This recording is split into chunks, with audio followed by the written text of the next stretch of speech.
Hi there, my name is Charlotte Wagner, and I'm a professional training and behavior advisor. I own and operate the Canine Paws Academy in Rumford, Essex, where we believe in teaching pets and educating people. Today I would like to show you how to use a clicker to teach your dog a variety of behaviors. In order to begin clicker training, you're going to need your dog, a clicker, and some really tasty treats your dog really likes. The clicker is a communication tool.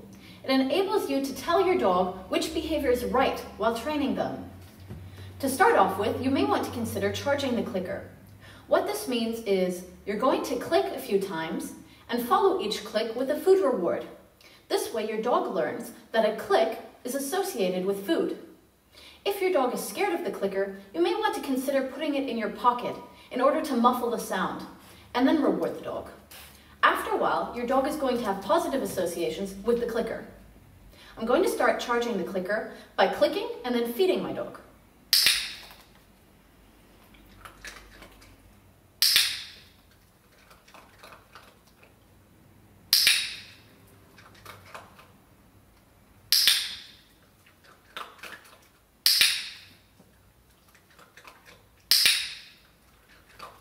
Once you have done that a few times, you can proceed to teaching your dog a behavior. We're going to start off with the behavior touch, also known as targeting.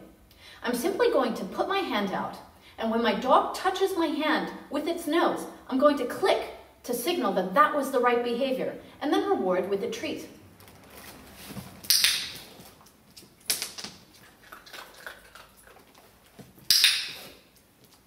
Notice how I'm not using a command yet?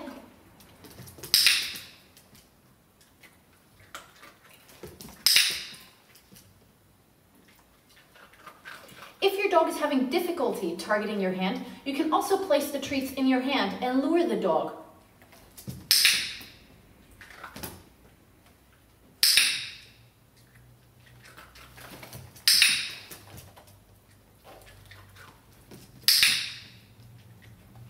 Once your dog is fluent, say 8 out of 10 times, you can add your word or command or cue to the behavior. You want to make sure your dog is fluent to avoid confusion before adding the cue. Asher, touch.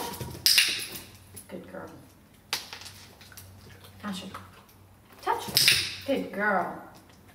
You're clicking and treating at this moment to let the dog know that they've made the correct association between the cue and the behavior. Asher, touch. Good girl.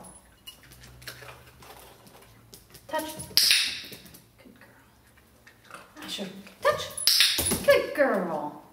Once your dog gets more fluent, you can try asking them to target your hand at different distances and at different heights.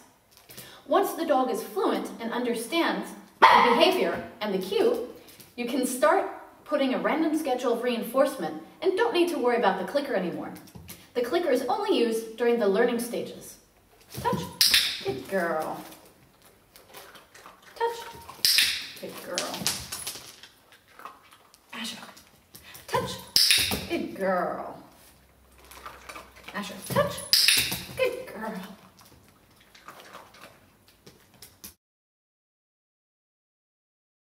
To teach a recall, simply use your targeting behavior, except this time you're going to ask your dog to come or touch when they target their nose to your hand. Remember to keep clicking and treating every time your dog touches your hand. Once your dog is fluent, then you can begin by throwing a treat out to get your dog a bit distracted. Call your dog back by asking them to target your hand and use the command, come. Asher, come. Good girl. Asher, come. Good girl. Asher, come. Good girl. Asher, come. Good girl. Once my dog has done this a few times, I'm going to throw a treat so that she's a bit distracted. Then try calling her back. Asher, come.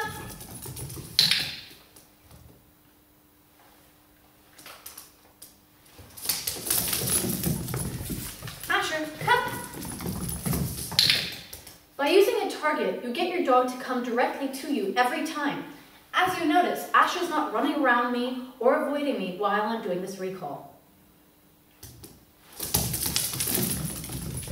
Asher, come! Good girl. Once your dog is fluent, you don't need the clicker anymore, and you can switch to a random schedule of reinforcement. Good girl. Come on. Asher, come. Good girl. Here's a few useful tips to remember when working on the recall. First of all, try not to call your dog back only to put them on a leash. This will very quickly teach them that playtime is over when the recall is exercised. Make sure to call your dog back, give them a treat, and then allow them to play again.